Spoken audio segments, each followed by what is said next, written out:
들으시고 응답하시는 주님을 찬양합니다. 아멘. 우리가 하나님 말씀 보겠습니다. 하나님 말씀은 데살로니가 전서 4장입니다. 4장 13절에서 18절까지의 말씀 우리가 같이 교독하겠습니다. 데살로니가 전서 4장 13절에서 18절까지의 말씀입니다.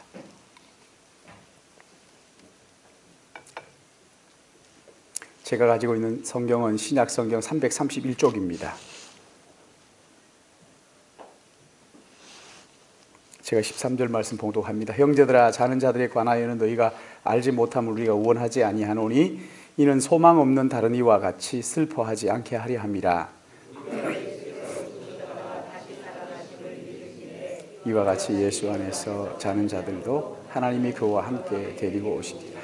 우리가 주의 말씀으로 너희에게 이것을 말하노니 주께서 강림하실 때까지 우리 살아남아 있는 자도 자는 자보다 결코 앞서지 못하리라. 천사장이 하늘내 나팔 소리로 하늘로부터 강림하시리니 그리스도 안에서 죽은 자들이 먼저 일어나 같이 봅니다. 그 후에 살아남은 자들도 그들과 함께 구름 속으로 끌려 올려 공중에서 주를 영접하게 하시리니 그리하여 우리가 항상 주와 함께 있으리라. 그러므로 이러한 말로 서로 위로하라. 아멘. 17절 18절 말씀까지죠. 데살로니가 전서 강해 11번째, 오늘 설교 제목은 주와 함께 있으리라. 오늘 여기 보면 항상 주와 함께 있으리라 입니다. 항상 주와 함께 있으리라. 여러분 사도행전 1장 9절 말씀을 보시면 예수님께서 승천하시는 장면이 나오죠. 예수님이 승천하시는 장면을 승천하신 것을 넛을 놓고 보고 있는 제자들에게 그 11절 말씀을 보시면 이르시되 갈릴리 사람들아 어찌하여 서서 하늘을 쳐다보느냐. 너희 가운데서 하늘로 올려지신 이 예수는 하늘로 가심을 본 그대로 오시리라. 이렇게 말씀을 하셨어요. 이 말씀을 들은 제자들이 어떤 생각을 했을까요? 가심을 본 그대로 오신다 하는 이 말씀을 들었던 제자들이 주님이 다시 오시는구나 하는 생각을 하고 있었죠. 주님 다시 오신다 하는 것은 의심의 여지가 없어요. 그러나 주님이 언제 오실 것인가 하는 것은 논란의 여지가 참 많죠. 주님이 오신다 안 오신다 그 문제 가지고는 얘기할 게 없죠. 주님이 분명히 말씀하셨기 때문에. 그러나 언제 오시느냐 하는 이 문제는 조금 다른 문제죠. 부산에 수영로 교회라고 있는데 거기에 원로 목사님으로 계시는 정필도 목사님이라고 계신데 이분은 늘 내 생전에 예수님이 오실 것 같다 그렇게 말씀을 하셨어요. 내가 살아있는 동안에 예수님이 오실 것 같다. 여러분은 어떠세요? 저는 그렇게 늘 생각해요. 제 생전에 주님이 오실 것 같아요. 또 주님이 오셨으면 좋겠어요. 예수님의 재림이 촉박하다. 이제 주님이 곧 오신다. 이렇게 생각을 하니까 이 주님의 재림, 주님의 다시 오심 이걸 가만히 생각하다가 이것만 붙잡고 있다 보니까 부작용이 생겼어요. 그게 뭐냐면 혹시 내일 주님이 오실지도 모르는데 오늘 우리가 일해서 뭐 하겠냐. 내일 주님이 오실 텐데 이거 우리가 일해가지고 벌어 놓으면 뭐 하겠냐. 그러면서 돌아다니면서 일은 안 하고 그냥 이 주님 오실 텐데 뭐 이거 쌓아서 뭐 해. 그거 우리 먹자. 그러면서 자꾸 먹고 이제 돌아다니고 그러니까 바울이 뭐라고 충고했어요? 일하기 싫어하거든 먹지도 말게 하라. 일 안 하는 것들은 주지도 마라. 이렇게 하는 거예요. 우리 지난주에 그래서 자기 손으로 일하기를 힘쓰라. 내 손으로 일하기를 힘쓰라. 그 말씀 우리가 같이 생각을 했잖아요. 주님 다시 오실 때까지 주님 오신다. 내일 오시니까 오늘은 기도원에 가서 기도해야 되지 않겠느냐. 여러분 그렇게 종교적인 사람 되면 안 된다. 그런 의식, 형식에 젖어 있는 사람 되면 안 됩니다. 내일 주님이 오시더라도 오늘 나에게 맡겨진 일을 최선을 다해서 내일 오신다 그러더라도 오늘 출근해가지고 거기에서 예수님을 맞아야죠. 내일 주님이 오신다 하더라도 그 주부들은 설거지 하던 것, 그거 설거지 하는 그 자리에서 주님을 맞이하라. 여러분, 지난번에 우리가 이 데살로니가 전서를 생각하면서 그 말씀을 같이 생각했죠. 너희 손으로 힘써 수고하라. 오늘 여기 본문의 말씀은 예수님의 재림을 기다리는 사람에게 나타나는 두 번째 부작용이에요. 예수님께서 재림하신다. 그러니까 첫 번째는 일을 하지 않고 노는 사람이 있었는가 하면, 또 한 부류의 사람들은 예수님께서 언제 오신다 그랬어요? 모르죠. 그렇죠? 언제 오시는지는 몰라요. 그러나 분명히 오신다. 그런데 내가 살아있을 때 주님을 만나는 것은, 야, 이거 참 얼마나 좋을까. 그러면 내가 주님이 오시기 전에 죽은 사람들은 그럼 어떡할까? 그래서 이 사람들이요, 그걸 예수님께서 말씀하지 않은 거거든요. 그걸 골똘히 생각을 하다가 너무 심하게 슬퍼하는 거예요. 아이고, 예수님 오시기 전에 죽은 사람들은 안타깝다, 어떻게 하지, 이러면서 막 그냥 울고 불고 막 그냥 그런단 말이죠. 그러니까 이 죽은 사람을 놓고 이거 어떻게 할 것인가 하는 문제를 가지고 너무 막 심하게 슬퍼하고, 그러니까 이 문제를 놓고 바울이 집중적으로 데살로니가 교인들에게 교훈을 하고 있는 거예요. 여러분, 여기 15절 말씀 한번 보세요. 15절 우리 같이 볼까요? 시작. 우리가 주의 말씀으로 너희에게 이것을 말하노니 주께서 강림하실 때까지 우리 살아남아 있는 자도 자는 자보다 결코 앞서지 못하냐. 네, 지금 이 말씀을 하시면서 그러는 거죠. 너희들 슬퍼할 일이 아니야. 살아남아 있는 우리가 죽은 자보다 결코 먼저 주님을 만나지 못한다. 너희들이 그 슬퍼할 이유가 하나도 없어. 네. 여러분, 그리스도인의 죽음의 문제, 이 본문을 가지고 다루고 있는 거죠. 여러분, 여기 15절 말씀을 가만히 한번 보세요. 우리가 주의 말씀으로 너희에게 이것을 말하노니 주께서 강림하실 때까지 우리 살아남아 있는 자도, 그 다음 뭐예요? 자는 자보다. 여러분, 이 자는 자가 누구를 가리키는 거예요? 죽은 자들을 가리킨다고요. 근데 죽은 자들을 여기에서 자는 자라고 이렇게 표현을 하고 있어요. 자는 자. 여러분, 여기 16절을 보십시오. 16절 시작. 주께서 호령과 천사장의 소리와 하나님의 나팔 소리로 친히 하늘로부터 강림하시리니 그리스도 안에서 누구라고요? 죽은 자들. 죽은 자들이 먼저 일어난다. 여러분, 여기에서 산 사람이 먼저 주님을 만날까요? 죽은 사람이 먼저 주님을 만날까요? 그 얘기 아닌 거 아시죠? 이 사람들이 살아남아 있으면서 살아있을 동안에 주님이 오시면 우리가 주님을 만나는 그 영광을 누리게 될 텐데, 나보다 먼저 주님이 오시기 전에 죽은 사람들은 저거 어떡하나 하면서 펑펑 울고 있으니까 너희들 그렇게 슬퍼할 일이 아니야. 누가 먼저 주님을 만나느냐 이게 아니라 죽은 사람들도 살아남아 있는 사람들 같이 주님을 맞이하게 되는 거야. 이렇게 이제 말씀을 하시는 거예요. 그러면서 여기 살아남아 있는 자도 죽은 자보다 결코 앞서지 못한다. 자는 자들보다 앞서지 못한다. 이렇게 말씀하시죠. 자는 자들보다. 근데 여기 죽음의 문제를 다루면서 15절에는 뭐라고 얘기합니까? 죽은 자들을 잔다 이렇게 말하고, 16절에는 죽은 자들. 여러분, 이게 바울만 죽은 자들을 가리켜서 잔다 이렇게 표현한 게 아니죠. 누가복음 8장 52절 말씀 보시면 회당장 야이로의 딸이 죽었을 때 예수님께서 그 헌화하고 우는 걸 들으시면서 울지 말라고, 이 아이가 죽은 것이 아니라 뭐라고요? 자는 것이다. 여러분, 자는 것과 죽은 것의 차이가 뭡니까? 자는 것은 모르는 건 똑같아요. 자고 있는데 그 앞에서 무슨 짓을 해도 몰라요. 그렇잖아요. 죽은 사람도 마찬가지야. 그러나 잠자는 사람은 언젠가는 깨어나는 거죠. 죽은 사람은 예수님 오실 때 부활하시기는 하죠. 그렇죠? 그러니까 깨어난다. 부활이 있기 때문에 시간은 뭐 얼마나 걸릴지는 모르겠어요. 1000년이 지날지 뭐 어떻게 될지는 모르겠지만 그러나 결국 주님이 오시면 다시 깨어난다. 그런 의미에서 자는 자다. 그 요한복음 11장 11절 보시면 나사로가 죽었을 때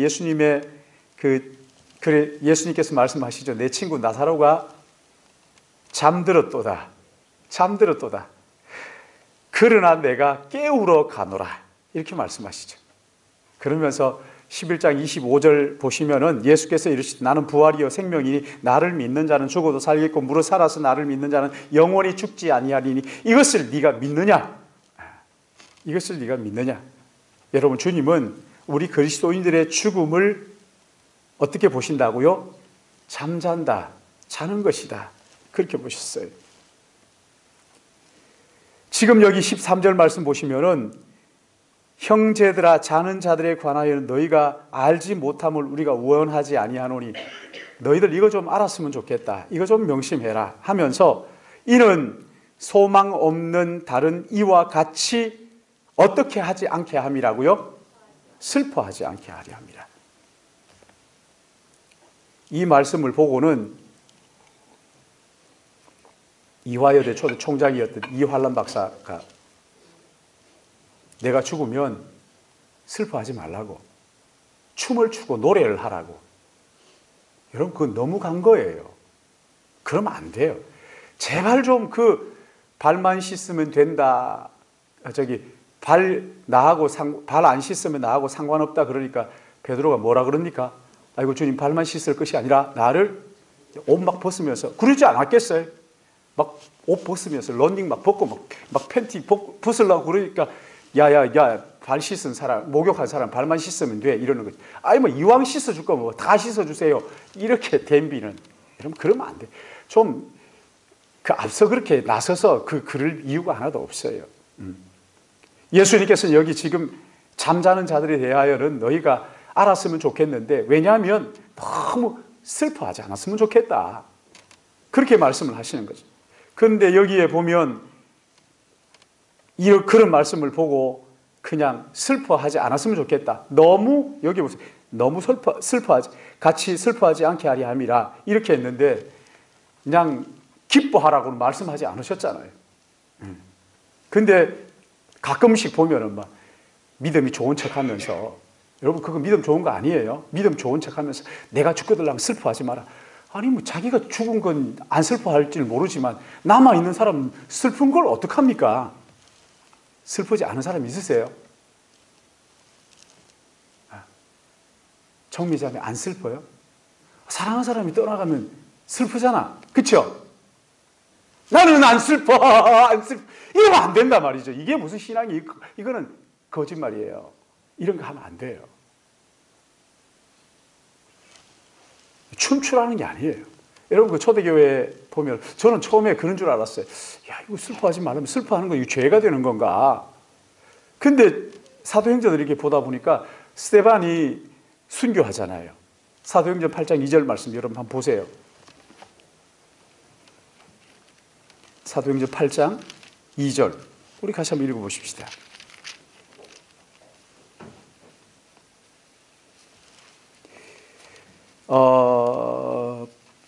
그 8장 1절, 2절, 2절 우리 같이 보면 되겠습니다. 같이 봅니다. 시작. 사울은 그가 죽임을 당하여 마땅히 여기더라.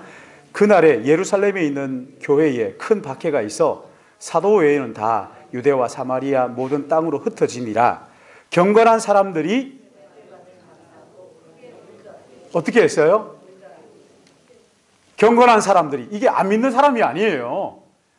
경건한 사람, 하나님을 두려워하는 경건한 사람들이 스데반을 장사 지내고 난 다음에 어떻게 했어요? 울었는데 크게 울었어요. 크게 울었어요. 이게 크게 울었다는 것은요, 땅바닥에 털썩 주저앉아가지고 땅을 치며 방성대곡이라는 거예요. 그 다윗이 자기 아들 압살롬이 자기 그를 반역하다가 목이 잘려 죽었잖아요. 그 머리가 워낙에 아름다워가지고 그 자랑스러운 머리가 말을 타고 막 가다가 이 나귀가 타고 가는데 그 위에 나무가 있어서 나무에 머리가 딱 걸린 거예요. 그래서 대롱대롱 매달려 있으니까 그 목을 쳐서 창으로 찔러서 죽였다고요. 그리고 그 아들의 죽음을 안 다윗이 어떻게 하는지 아세요? 방성대곡 하는 거예요. 방성대곡. 사랑하는 사람을 먼저 보내면 그 슬픔을 못 이겨서 우는 거, 야 울지 마! 믿는 사람이 어떻게 그럴 수 있어? 그러면요 안 돼요. 그러면 그렇게 얘기해 줘야 돼요. 니나 잘해 이렇게 얘기해 줘야 돼요. 에? 그러면 안 돼요.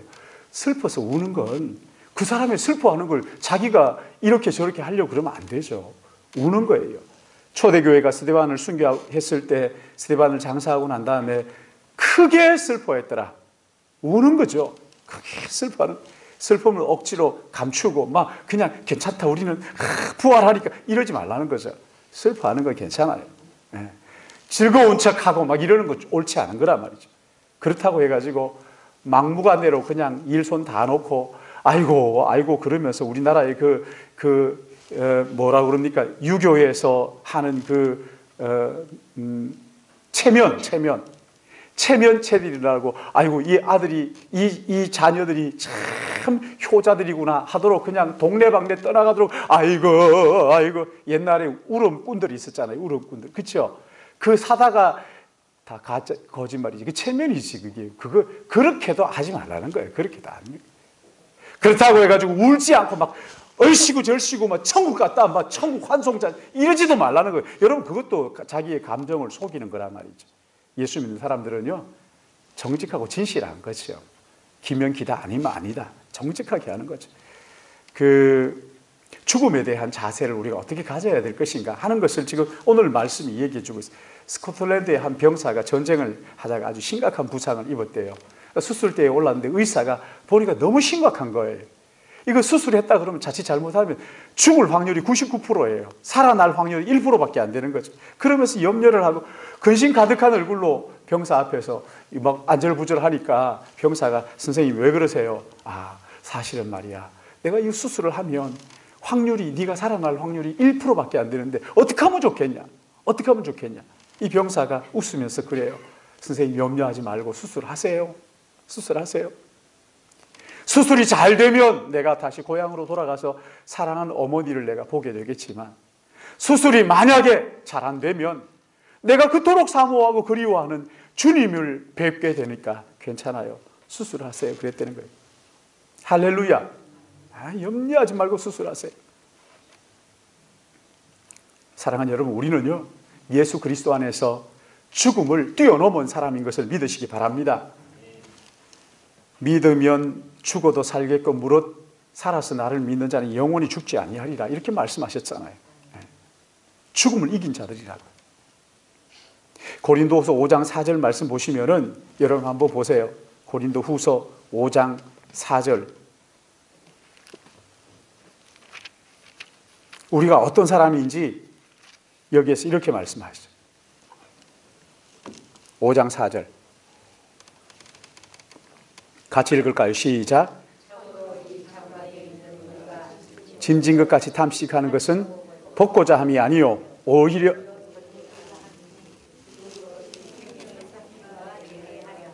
아멘. 자 여기 보시면 죽을 것이 어떻게 해요? 생명에게 삼킴바 된 삶을 사는 사람들이라. 죽을 우리가 생명에게 덜컥 삼킴바 된 생명을 가지고 있는, 죽음이 생명에게 잡아먹혀버린 생명의 사람들이라면 예수 그리스도 안에 있는 사람들이 이 생명의 사람인 것을 믿으시길 바랍니다. 그 사람은 후패하나 우리의 속사람은 날로 새로워지는 믿음 안에서 생명을 사는 사람들이란 말이죠. 그렇기 때문에 이 죽음을 그냥 끝났다 이렇게 보는 사람들이 아니란 말이죠. 여기 오늘 본문 14절 말씀에도 보시면, 자 14절 우리 같이 읽습니다. 데살로니가 전서 4장 14절 말씀 우리 같이 봅니다. 시작. 우리가 예수께서 죽으셨다가 다시 살아나심을 믿을진데 이와 같이 예수 안에서, 여기 보면 누구를 데리고 오신다고요? 예수 안에 있는 자들. 예수 안에 있는 자들. 그리고 여기 또 보세요. 16절도 보세요. 16절 시작. 주께서 호령과 천사장의 소리와 하나님의 나팔 소리로 친히 하늘로부터 강림하시리니. 누가 먼저 일어나요? 그리스도 안에서 죽은 자들. 그렇죠? 그리스도 안에서 죽은 자들. 예수 안에서 죽은 자들. 자는 자들. 요한계시록 14장 13절 보면은 이제부터 죽은 자, 주 안에서 죽은 자들이 복이 있다. 이렇게 말씀하셨어요. 여러분, 주 안에서. 이게 중요한 거예요. 주님 안에서. 그리스도 안에서, 예수 안에서 자는 자들. 이게 얼마나 큰 복인지 몰라요. 어쩌면 우리는요, 우리가 언제까지 태어나서 언제까지 자라죠? 끝없이 자라나요? 아니거든요. 그렇죠? 몇 살까지 자라요? 예? 20세까지. 과학적으로는요, 우리가 20살까지, 사람이 태어나서 20살까지는 자라는 거래요. 그럼 20살 다음으로는? 그렇게 말하고 싶죠. 그렇죠? 죽어가고 있는 거예요. 세포가 하나하나 죽어가는 거예요. 몇 년 전에 이제 이빨이 빠져가지고 어금니가 빠졌어요. 그래서 조금 우울한 거예요. 치과에 가서 이제 어떻게 할까요? 그러니까 아유 목사님 그거 이빨 흔들리고 빼야 됩니다. 이래요. 그래서 안 뺄 수 없습니까? 이게 거의 다 빠진 거니까 뭐 그냥 손대기만 하고 툭 빠지니까 빼야 됩니다. 이래요. 그래서 그러면서 나한테 뭐라고 제가 이제 그 우리 제자반 같이 했던 집사님이거든요. 그 저를 내가 이렇게 누워서 입 벌리고 있으니까 저한테 뭐라 그러냐면 이빨 빼니까 어때요? 그랬어요. 입 벌리고 있는데 말도 못해 가만히 있었어요. 그러니까 나한테 이빨 빼니까 좀 섭섭하죠? 저는 입 벌리고 있으니까 말을 못하잖아요. 자기 혼자 얘기하는 섭섭하죠? 가만히 있으니까. 목사님, 이빨 그 빼는 거 이빨 2개 먼저 천국 보냈다 생각합니다. 이빨 보내고 또 그 다음에 또 뭐 눈도 보내고 뭐 이래저래 보내다가 결국 가는 거예요. 이러는 거예요. 그러니까 섭섭하게 생각하지 마세요. 20살 이후로는요, 막 늙어간다고 얘기하고 싶은데 여러분 사실은 죽어가고 있는 거예요. 우리 그때부터 죽어가고 있는 거라고요. 어쩌면 우리가 사는 것은요, 잘 죽기 위해서 사는 것일 수도 있어요. 근데 마지막 임종의 순간, 마지막 떠나는 순간, 이제 임종 예배 드릴 때 가서 제가 물어보거든요. 임종 예배 가서 뭘 물어보겠어요? 하나밖에 없어요. 저는 평생 그 사람에게 물어보고 싶은 얘기를 물어봐요. 하고 싶은 얘기. 당신 정말 예수 그리스도를 믿으십니까? 당신 정말 예수 그리스도를 당신의 구주와 주님으로 고백하십니까? 어떤 사람은요, 무섭게 눈을 벌 떠가지고 안 믿는다 그러고 죽는 사람도 있어요. 이야, 참 그거 참 진짜 참 허무해요. 허무해. 지금까지 뭐 했던가 싶고. 이게요, 목사 장로는 안 그렇다 이런 거 없습니다. 예외가 없어요. 목사여도 막 그런 사람 있고 권사님들도 장로님들도 마지막 순간에. 그러나 또 어떤 사람들은요, 이제 떠날 테니까 오라고. 그래서 전화하는 사람이 누구예요? 제가 떠날 사람이에요. 떠날 사람이 전화를 다 하고 그래요. 갔더니만요, 뭐 가족들끼리 깔깔거리고 놀고 있어요. 이거 안 죽겠다 싶어요. 그래서 왔더니만 저녁에 진짜 돌아가신다고.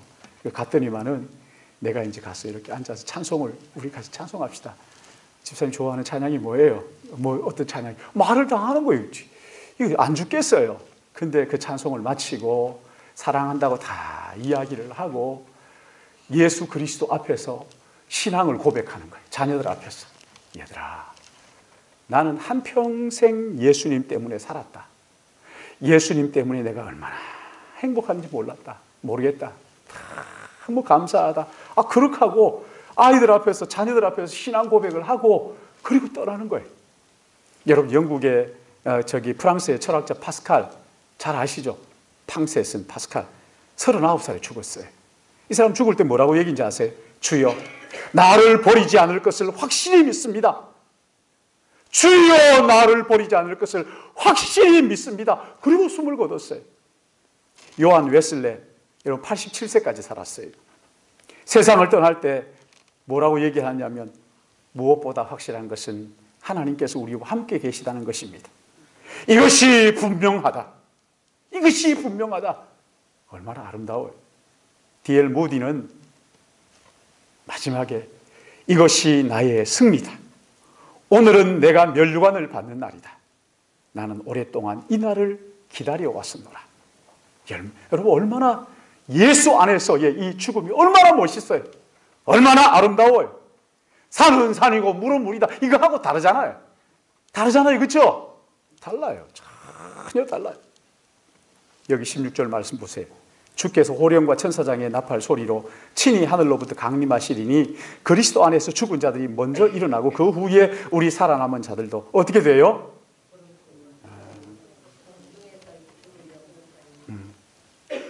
부활해서 항상 주와 함께 있어요. 여기에 자꾸만 뭐 공중에서 주를 만난다 그러니까 뭐 공중에서 만나나 이렇게 자꾸만 생각하는데 여러분 그게 중요한 게 여기에서 가장 중요한 건 뭐냐면요. 우리가 부활해서 영광스러운 주님처럼 변화되어서 주님과 항상 아니 영원히 주님과 함께 있게 될 것이다. 그렇게 말하는 거잖아요. 여러분 여기 부활이는 뭘 말하는 거예요? 부활이라는 것은요. 지금의 이 몸이 아니라는 거예요. 이 몸이 아니라는 거예요. 자, 여러분 보세요. 영원히 살고 싶으십니까? 무슨 질문인지 몰라서 대답 안 하시는 거예요? 영원히 살고 싶으세요? 안 죽고 싶으세요? 아니 이 몸을 입고? 저는 아니에요. 여러분 이 몸 가지고 이 연약한 몸, 완전하지 못한 몸, 우리 영혼은 어떻습니까? 마찬가지잖아요. 부활 주님 다시 오시는 그날 우리의 몸이 영광스러운 몸으로 변하는 것을 믿으시기 바랍니다. 예수님이 부활하신 그 완전한 몸, 다시 고통도 슬픔도 죽음도 없는 완전한 몸, 그런가 하면 영혼도 마찬가지입니다. 완전한 영혼으로 이제 뭐 주님을 안 믿으면 어떡하지? 내가 이러다가 이런 걱정할 필요 없어요. 완전한 영혼, 완전한 몸으로 변화되는 거예요. 완전한 몸, 완전한 영혼으로 덧입게 되는 것이지. 그래서 우리 주님 다시 오실 그때에는 우리 몸도 영혼도 완전한 몸과 완전한 완전한 영혼, 여러분 이걸 뭐라 그럽니까? 영생이라 그러는 거예요. 영생이라 그러는 거예요. 주님과 항상 함께 있으리라. 여러분 그러기에 죽음을 앞에 놓고 그냥 끙끙 앓으면서 나 안 죽고 싶어, 열흘만 더 살려줘, 이럴 필요 없다고요. 내 이 부족한 몸, 내 이 모자라는 영혼 이제 하나님의 손에 맡깁니다 하고 막 슬퍼하면서 막 그냥 악을 쓰면서 살겠다 그러지 말란 말이죠. 주님이 다시 오시는 그날을 기다리면서 하루하루 내가 오늘 갈 수도 있고 내일 떠날 수도 있고 나는 믿음으로 삽니다. 믿음으로 삽니다. 여러분 여기 18절 말씀 같이 읽습니다. 시작. 그러므로 이러한 말로 서로 위로하라. 연세 드셔가지고 병원에 있는데 목사가 가가지고 권사님 예수 믿으십니까? 정말 주님 믿으세요? 이렇게 물으면 권사한테 말이지. 날로 뭘로 보고 말이지. 목사 말이지. 신령 영적이 떨어졌나? 나한테 예수 있느냐 물어봐. 그러지 마시라고요. 여러분 절대 그러지 마세요. 제가 가서 그렇게 물어볼 거예요. 여러분들 가서 마지막 하나님 나라에 서기 전에 제가 물어볼 거라고요. 정말 예수 그리스도를 믿으십니까? 여러분 이것보다 더 귀한 게 어디 있어요? 주 안에 죽는 자가 복되단 말이죠. 그리고 그냥 이제 막 90이 넘어서 오늘 내일 하는데 주여 고쳐주시고 영원히 이러지 마시라고요. 주님 뜻을 이루어 주옵소서. 죽게 해달라 이렇게 못하잖아요. 그렇게 기도하면 되겠어요? 그러나 그렇게 못할지라도 하나님이 이제 하나님의 뜻을 이루어 주옵소서. 그렇게 기도하시라고요. 또 하나님 나라에 빨리 가게 해주세요. 이렇게 기도해도 욕이 안 되는 문화 말이죠. 이러저러 말로 서로 위로하라. 서로 그렇게 위로하는 것이지. 필립 얀시라는 그 글 잘 쓰는, 이제 지금은 뭐 고인이 됐습니다만은, 필립 얀시가 쓴 그 책 가운데 그 죽음에 대한 그런 글을 쓴 게 있어요. 공중근에, 서커스단이 공중근에 타는 거 있죠. 높은 천장에 줄이 매달려가지고 여기서 왔다 갔다 하면서 여기서 풀쩍 뛰어가지고 이쪽에서 탁 받아주고 하는 그거, 여러분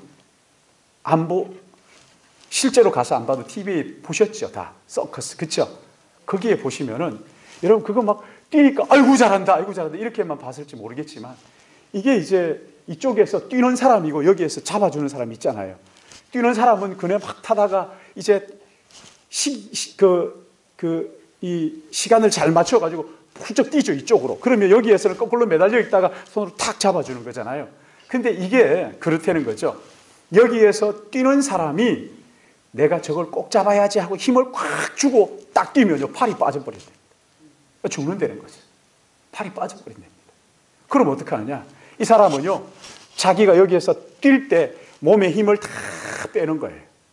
그렇게 하고 이 사람이 잡아준다는 것을 믿고 맡긴다는 거예요. 던지는 거예요. 손을 쫙 펼치고 나를 틀림없이 잡아줄 거야. 딱 던지면 여기에서 있다가 착 잡아주는 거예요. 그래야 산다는 거예요. 그러면서 이 사람은 무슨 얘기를 하느냐면, 죽음이 뭐냐? 하나님 앞에서 힘을 다 빼는 거라는 거예요.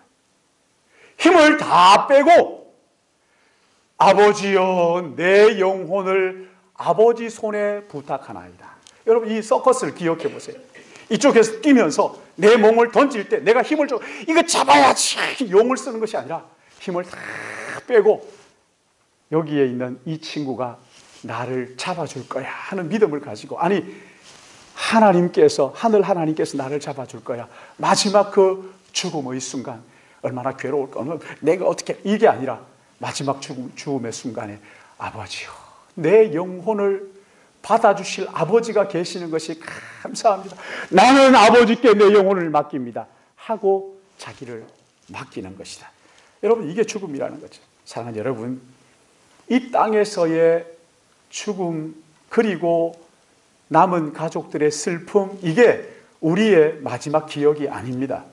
우리의 마지막 기억이 뭐예요? 여러분 우리의 마지막 기억이 뭡니까? 주님 앞에서 다 함께 만나는 거예요. 할렐루야. 주님의 부활하신 그 영광스러운 아침에 우리 다 함께 만나는 거예요. 다 함께 만나서 아이고 권사님, 김권사님 막 이러면서 막 그냥 기뻐하는 그 잔치, 그게 우리의 마지막 기억인 것을 믿으시기 바랍니다. 예수 그리스도 안에서 죽은 자들의 영광이에요. 오늘 저는 이 말씀을 생각하면서 그 찬송이 있는데, 옛날 찬송 제가 새 찬송가 카피해가지고 올까 해서 못했어요. 그게 뭐냐면, 여러분 이 곡이 뭡니까? 아는 곡인데, 수정 같은 맑은 물결 보좌로서 흐르는 천사 왕래하는 곳에 우리 함께 모이네. 김영애 권사님, 그 옛날에 찬송가 있었어요, 없었어요? 그렇죠, 그거 옛날에 있었죠. 100장 이전에 있었잖아요. 앞에 부분에. 수정 같은 맑은 물결 보좌로 흐르는 천사 왕래하는 곳에 우리 함께 모이세. 주의 보좌로 흐르는 그 아름다운 생명 강가에 천사들이 함께 모여, 그 다음에 천사들이 함께 모여서 주님을 찬양하는, 주님을 찬양하는. 이게 이제 제가 신일교회 오기 전에, 그 전에 있었던 교회에서 옥하는 목사님이 소천하셨어요. 이제 제가 팀장이었기 때문에 장례위원이 됐어요. 거기 가서 이제 관을 이렇게 내리는데, 평소에 가장 좋아하셨던 찬양 가운데 하나가 이 찬양이었어요. 수정 같은 맑은 물결. 거기에 수백 명 되는 찬양대가 이걸 부르는 거예요. 이걸 내리면서 눈물이 뚝뚝 떨어지는 거예요. 보좌로서 흐르는 천사 왕래하는 곳에 우리 함께 모이세. 주의 보좌로 흐르는 그 아름다운 생명 강가에 천사들이 함께 모여 우리 찬양하는 그 함께 모이세. 우리 함께 모이세. 센스가 좀 있는 찬양대라면 이제 이 악보를 찾아가지고 이제 찬양대에서 한다고요. 이렇게 해도 안 하면 뭐 어쩔 수 없지만 한다고요. 얼마나 아름다운지. 사랑하는 여러분, 우리에게 죽음이란 까짓 죽으면 끝나는 건데 그거 아닙니다. 오늘 제가 인터넷을 이렇게 보다가 죽음에 대해서 이렇게 보는데 어떤 여자분이 그래요. 이분이 이제 뭐 산을 하나 샀는데 거기 송이가 그렇게 많이 났대요. 남편이 죽을 줄 알고도 그 좋아하고 사랑하는 술과 담배를 계속 했대요. 의사가 이제 3시간 후면 죽을 것 같습니다. 그러니까 이 사람이 다 소주 한 잔 사오라 그러더래요. 그래서 뛰어내려가지고 소주를 가지고 올 수 없잖아요. 그러니까 요구르트 병에다가 소주를 담고 빨대를 끼워 가지고 쫓아 올라왔대요. 그리고 자기 산에서 나는 송이를 가지고 그걸 찢어 놨대요. 그걸 한 잔 쭉 빨아 마시더니만은 송이를 딱 먹고 그리고 간다. 사랑하는 여러분, 우리는 그런 거 아닙니다. 우리는 그런 거 아니에요. 같이 완전한 몸, 완전한 영혼으로 예수 그리스도 오실 때 부활하는 그 영광의 아침을 기다리면서 저는 참 기대가 돼요. 우리 할머니 그때 만날 거예요. 우리 아버지도 그때 만날 거예요. 우리 같이 찬양하는 거죠. 거기에 가서 수정 같은 맑은 물결, 보좌에서부터 흘러내리는 거기에 그 강가에 서서 거룩하다, 거룩하다, 거룩하다. 사랑하는 여러분, 이 영원한 만남, 영광스러운 만남이 죽음의 관문을 통과하여 우리에게 주어지는 것이란 말이죠. 그러기에 이 죽으면 끝이지 이렇게 가볍게 말하지 않고, 그렇다고 이것을 춤추자 이런 건 아니지만 서로 이런 말들을 가지고 위로하고 너무 슬퍼하지 않도록, 그러므로 말미암아 믿음으로 그날을 기다리고 사모하는, 그래서 세상의 마음 빼앗기지 않는 우리 믿음의 가족들 되시기를 예수님의 이름으로 축복합니다. 사랑하시는 아버지 하나님 감사합니다.